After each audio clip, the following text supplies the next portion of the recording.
Okay, today is our 7th loving look at lessons in truth. And the title of the chapter is Definition of Terms. When I saw that, I thought, that sure doesn't sound very exciting, does it? Definition of terms. But this is an important teaching for Unity Truth students so that we understand what it is we're talking about when we do Unity Speak, which we do. The terms in today's lesson that we're going to talk about are personality, individuality, and chemicalization. Now, I will be spending most of the lesson talking about the third term, chemicalization, because I think it explains exactly what is going on in our world today. And it will help us to know that there is light at the end of the tunnel, despite appearances to the contrary. So we'll get to that a little bit later on. Dr. Katie begins her chapter of this definition of terms by talking about Sermon on the Mount. And she says, one of the greatest beauties of the Sermon on the Mount is its childlike simplicity. Childlike simplicity of its language. Every child, every grown-up person, even if uneducated, if they can read, will understand it. Not a single word, she says, from Sermon on the Mount requires the use of a dictionary. Then she goes on to speak of Jesus.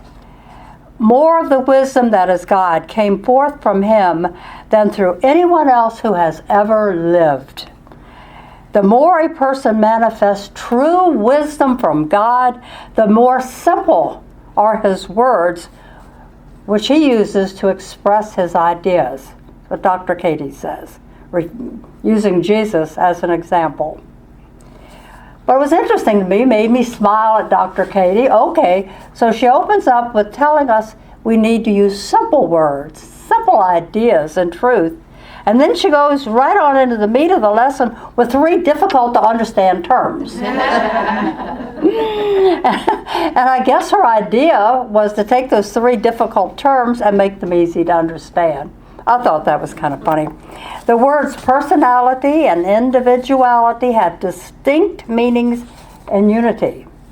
Probably not so much for people of other faiths or other traditions. Personality in Unity applies to this human part of ourselves, which is governed by the intellect. Our personality can be very agreeable or it can be very disagreeable, changes all the time. One's personality can easily become like other people that we hang around with.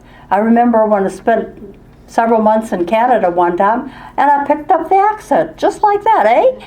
So that's what personality does. Think about teenagers. My oldest grandson, I'll brag, he's 20 years old, he's tall, he's good looking, clean shaven, short hair, neatly dressed, goes to school and works every day. But just a few years back, it was a different story. He had long hair that he tried to braid into dreadlocks, didn't work. And he pulled his britches way down to show his underwear. He wore gaudy gold jewelry, so he looked like I don't know what. He used coarse street language. He walked with a swag. I figured out why they have to walk that way to keep the britches from coming all the way down, don't you think? He was disrespectful to his parents just a couple years ago. Got in a lot of trouble at home. Got in a lot of trouble at school. Got in a lot of trouble with the police. And all this then changed about a year ago. I use him, I don't want, if he were here, I wouldn't tell his story, but he's a good example of our personality, our ego self, trying so hard to impress. We all have those masks of personality that we change from time to time, depending on the circumstances. As I was just thinking about this, I think it would be so nice, and I think probably this is true for people that are here this morning. Would your personality be the same here talking to me and everyone? Would it change if you had an audience with President Obama or the Queen Elizabeth? It shouldn't. It shouldn't. But people do have different masks that they put on for different occasions. Individuality, though, denotes the real person of us, the God self of us, the Christ within us.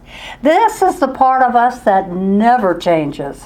It's perfect from the very beginning. It's wise. It's generous. It's all the good stuff rolled up into one.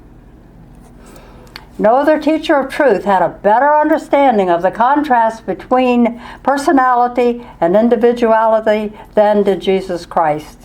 He realized that no one before him realized that human nature is a conglomeration, all sorts of traits and habits and characteristics and desires, memories, impulses, rolled up into what we call personality.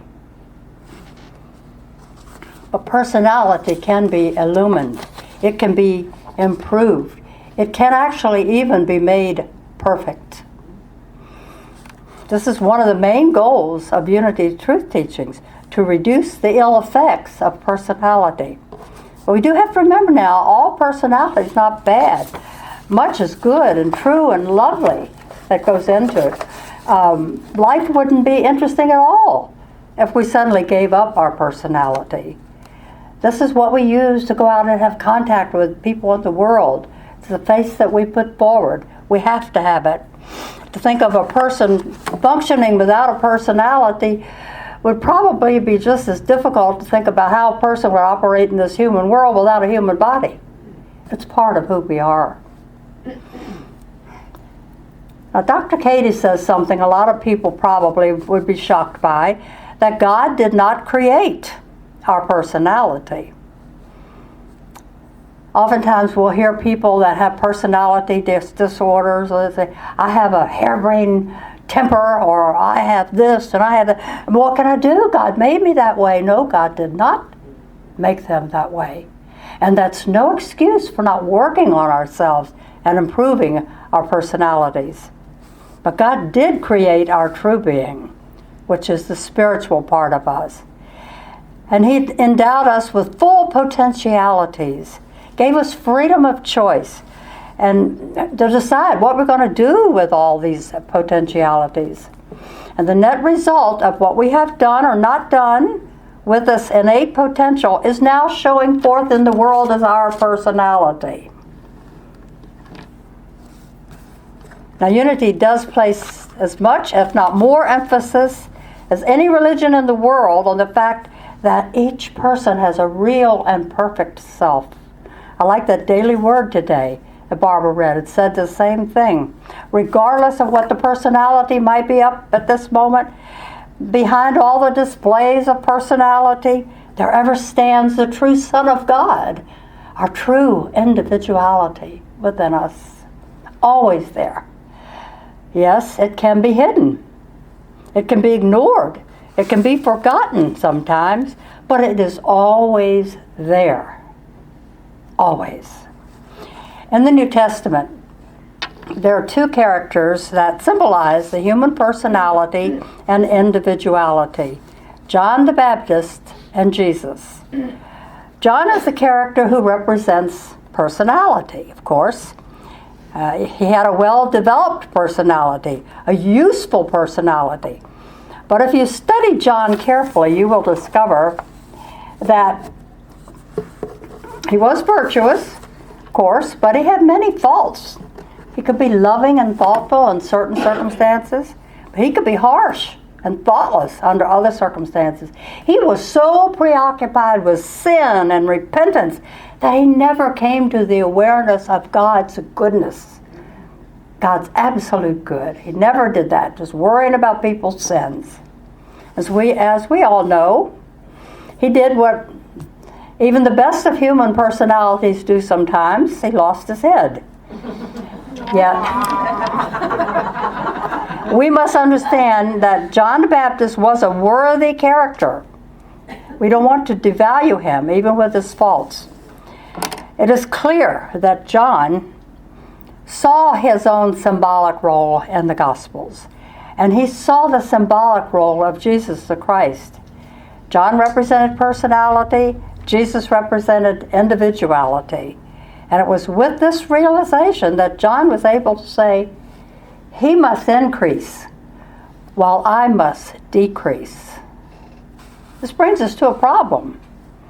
What about this decrease that personality must undergo so that the individuality may increase? How is personality decreased? How is individuality increased when it's already perfect, right? Already pure, already whole. We have to explain it doesn't actually, the individuality doesn't actually increase because it's already perfect, it's created perfect, but the sense of it does. The feeling of it does.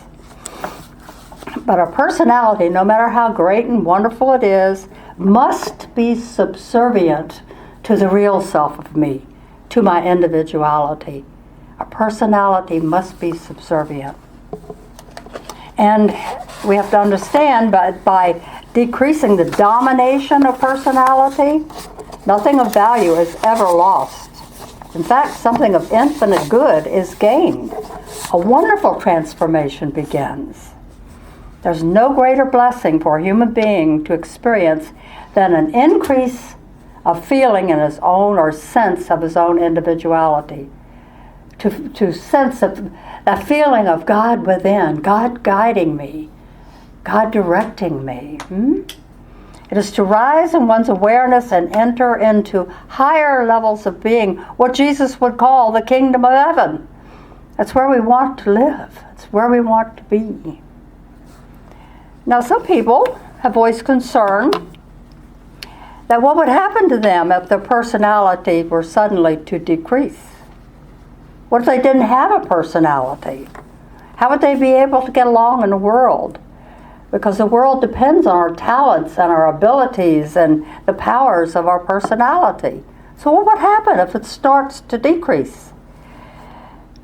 What we're trying to do is decrease the influence of it and let the God part of us rise a little higher to guide the personality.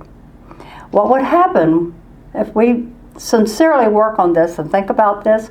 You'll see a refinement in personality, a purity that maybe wasn't there before. Now, if we can accept this teaching of increasing our sense of God's self, you probably want to know how we go about doing it, don't you? Yes. This is what our unity teachings are all about. This is what metaphysical truth is all about. This is what Jesus Christ is all about. So what do? Study the teachings. Put them into practice. Make unity your way of life. When that little ego gets too big for its britches, just put it back in its place. Realize that when it happens, make corrections. Treat it like a little child. Well, doggone, I can't believe you did that. If you hurt someone's feelings, apologize. Actually, it feels very good to do that. Maybe it makes you feel bigger than the other person. I don't know. But if you hurt someone's feelings, apologize. Someone hurt your feelings, forgive them.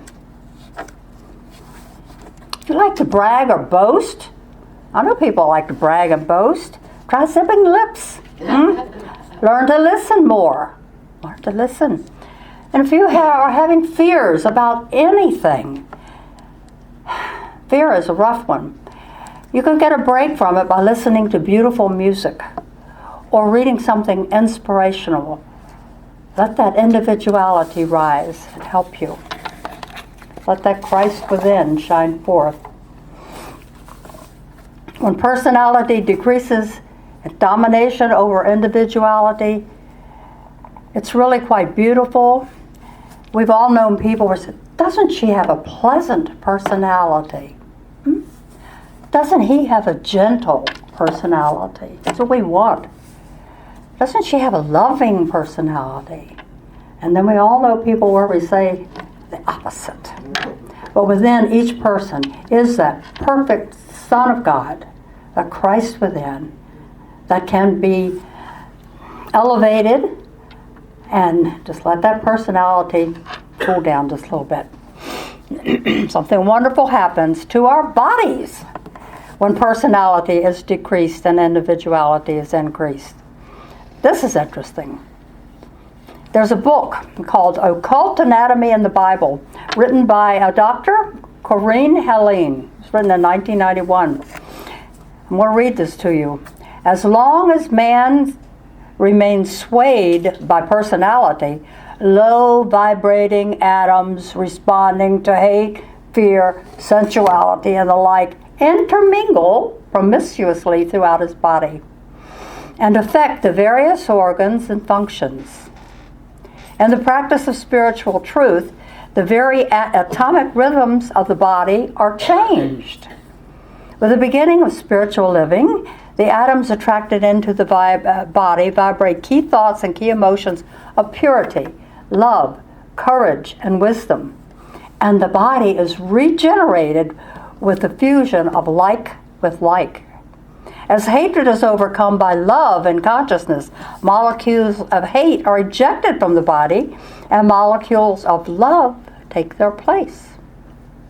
As fear is overcome, dark and shadowed molecules are replaced by molecules of radiant light.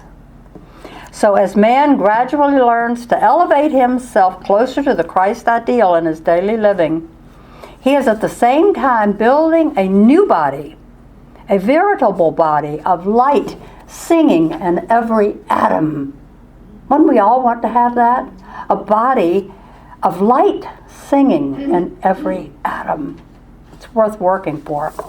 So that's the difference between individuality and personality. Individuality can take care of itself. We have to work on the personality. And now for the third term in this chapter. Chemicalization. It's really quite interesting what Unity has done with this teaching. Through the years, after Dr. Katie put it in her first writing 100 years ago, Lessons in Truth, this section was deleted in its entirety for all the additions over the years, except for 3 years. Why was it deleted? Unity, people, and all their wisdom. So they thought it was too negative.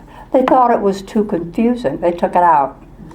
But now it's been returned to the latest editions of Lessons in Truth. As a footnote, we're returning chemicalization with all its 19th century flavor because many people experience this phenomenon by whatever name it's called and would benefit by knowing about it.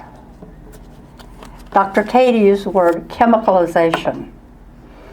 There's a new modern word for this, which people recognize. I think it's pretty upstanding. Psychologists like to use it. Doesn't sound old-fashioned. It's called cognitive dissonance. It's the same thing. Dr. Katie knew about it 100 years ago, called it chemicalization. So what is it? She goes on to explain it this way. If a person has been living in error thought or wrong thought for a long time, he becomes, she said, solidified in the wrong belief. And then suddenly you come into this person's life, all bright and shining with your light atoms showing, and you start praying for this person. You start affirming for this person. He sees how happy you are, catches it like that. And then that person starts affirming and using denials, and all of a sudden there's an uptick in their life. They're feeling better. The business is good. Life is good. Yay! Unity is on the path, and I am on that path. But then, sometimes, not all the time, something happens. Person maybe who had been sick in previous years may start getting those symptoms. Or a person whose business all of a sudden now is doing very well, maybe everything is falling through. All those new beliefs that lifted him into the new world for a few days seem like failures. He seems on the verge of breaking up totally. It's an odd phenomenon. What happened? Simply this, says Dr. Katie. There has been a clash between the old condition, which was based on falsehood, fear, and wrong ways of thinking, and the new thought of truth that's entering into him. The old mortal is kicking vigorously against the truth. You could almost say the devil is after him, but we don't do devil. It's human nature. He has a feeling of discouragement, maybe a feeling of fear. Do not be frightened, Dr. Katie says, if this happens to you. That which you feel is causing a similar excitement and agitation on the spiritual plane, and something higher and better always results. Now, those are Dr. Katie's words of explanation. From my own personal experience, I've noticed maybe a little bit different phenomenon. At least it applied to me and other people that first gotten into unity or new thought. When you're first introduced to this way of thinking, you start affirming and start believing, everything is going so good, your prayers are being answered, little blessings, miracles falling down from heaven, yay, life is great. I think it's a carrot, a spiritual carrot to get you on the path, because it stops. It doesn't mean that your prayers aren't answered any longer or anything like that, but the magical feeling of things instantly manifesting usually does stop. And some people can say, well, I gave that a try, now it doesn't work, and off they go. But if you just stick with it, your faith is so much stronger. You don't have to have that carrot in front of you. You stay on the path, and it's so much stronger. Your prayers are answered so much better.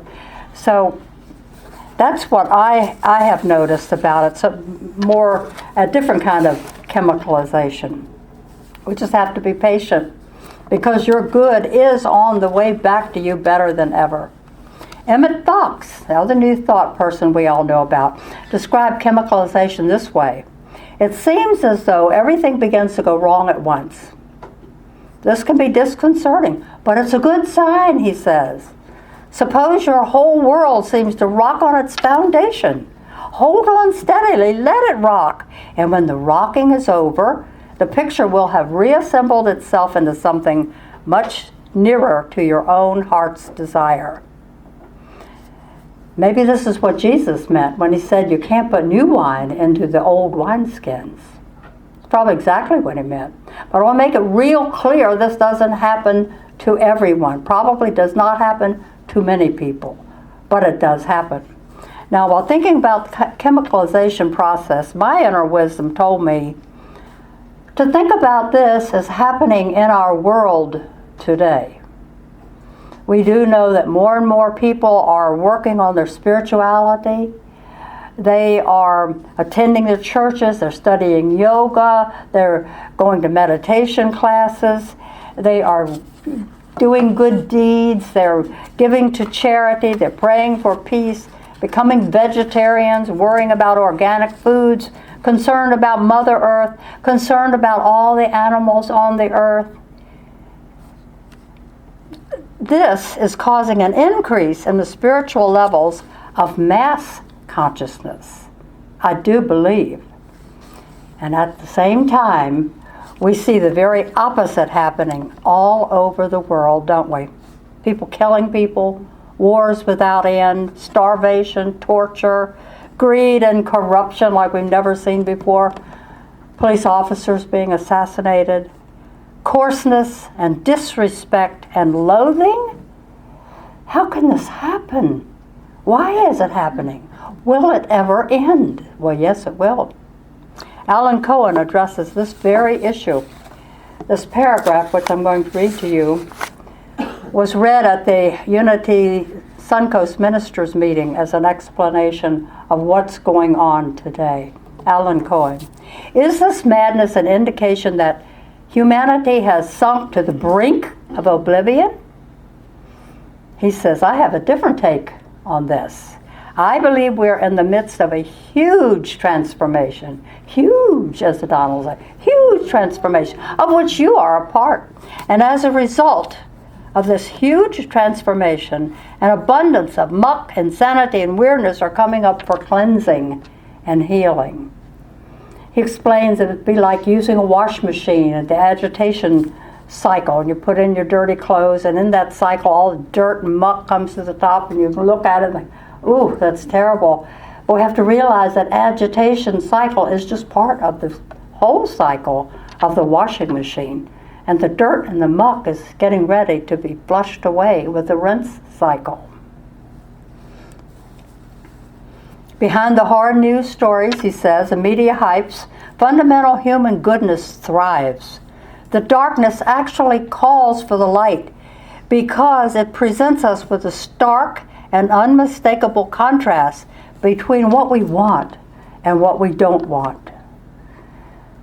When you make that vital choice of what you want, goodness ensues because it is connected to the Holy Spirit. Dysfunction is not, and our deepest nature is to be divine. Please join me in a closing prayer now. Dear Father, Mother God, please let me be a witness to a dramatic surge of the world's energies towards love, justice, peace, nonviolence, spiritual awakening, and ecological sanity. Please, Father, Mother God, let this happen quickly and in my lifetime. And so it is. God bless you. Amen.